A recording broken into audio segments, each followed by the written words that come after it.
It was a cow pasture.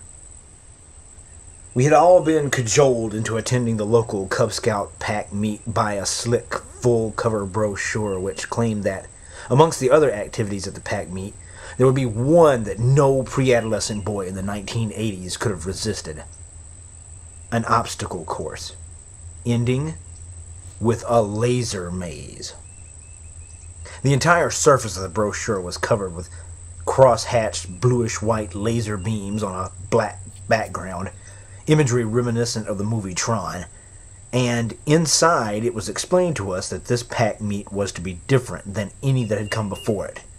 We would be transported from the everyday ordinariness of our present lives into the future, where we would be confronted with a perilous maze of laser beams. Traverse the maze, navigate its twists and turns without breaking any of the beams, and you would succeed where many had failed before you. So, needless to say, I was just as excited as any of my fellow Cub Scouts, if not more so, as my father drove us that morning to the place where it all would happen. And it was a cow pasture. Or at least it once had been, evidenced by all the hard-dried cow patties that littered the ground everywhere we walked. A boy named Corey made good use of them. Holding a cow patty between thumb and forefinger and dangling it as he held it at arm's length, Corey was witnessed on many occasions chasing screaming girls in circles around the Pac 27 camp. We were kept busy with plenty of activities and good food cooked over charcoal grills and open fires, but the one topic of discussion that all of us young boys continued to obsess ourselves with was the laser maze. How did it work? How did they get electricity out into this cow pasture to run the lasers? Where was it? The pack meet was huge, with Cub Scout packs from 3 counties camping on this land surrounded by dense woods, so no one had yet seen the obstacle course.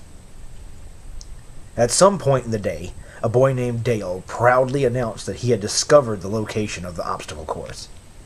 Not the laser maze itself, just the course. However, he was sure that if we all followed the course, we would eventually find it at the end. And, with that assurance, 11 young boys, including myself, ran after Dale, who led us to the nearby tree line to descend a hill into the woods, the sounds of the camp disappearing behind us. We snaked through the trees for a moment, the ground dimly lit by the high sun shining through the canopy of oak and cedar leaves, and eventually arrived at the edge of a deep ditch that continued outward to our left and right until it vanished among the trees.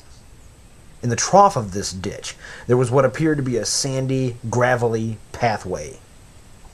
This, said Dale, was the obstacle course. For whatever reason, none of us questioned Dale's assertion.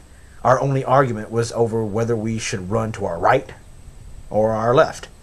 Obviously, this spot was neither the beginning nor the end of the course, and no one wanted to run in a direction that would take him anywhere other than the laser maze. So, after leaping down into the pathway, our assembly split, with about 7 boys going right. I chose to follow that group.